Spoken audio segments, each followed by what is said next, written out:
Now to your handout.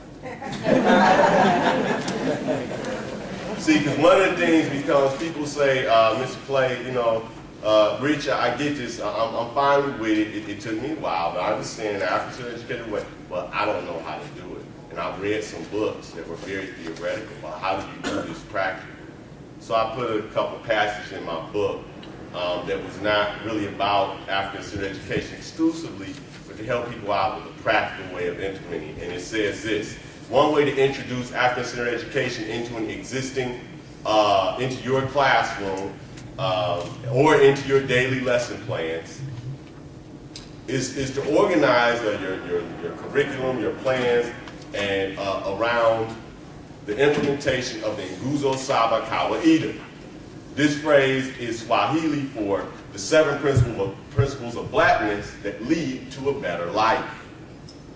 Your challenge is to structure your curriculum so that it causes both your staff members and students to practice some or all of the 7 principles on a daily basis.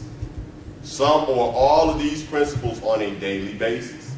The 7 principles of the Nguzo Saba Kawaida are, and I know there was workshops on this yesterday, which is very good. The first is, of course, Umoja, unity. Kujichagulia, which is self-determination.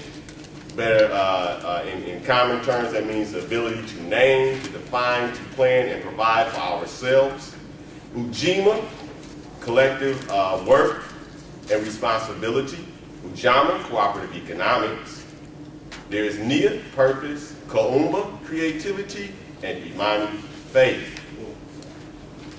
Infuse group projects, neighborhood improvement and community development projects, cultural programs, and talent shows, entrepreneurial projects, and inspirational daily rituals into your curriculum in order, and this will give your students practical experience in living their lives by the 7 principles.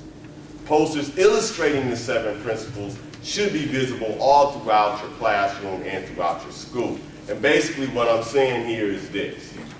We all have, a lot of times teachers, educators come up with the excuse, well, I can't really cover anything black. I can't do Afrocentric education because I got all these things I have to cover from downtown. That's an excuse. And a poor one at that. Okay? You, as an educator, have to use some Kaumba creativity to take what they have told you you have to cover, and the bottom line is, you know, we only cover 20% of that anyway, because how can you when you got to give 5 standardized tests a year, right? Right. Okay? And you got all the other disruptions. Okay, so you take that, what they say you got to cover, and then you find a way to pull themes out of that that will fit into the things that our young men especially have to have, which are these 7 principles. Our young men don't know anything about unity. The only way they're going to be taught it is if we teach it to them.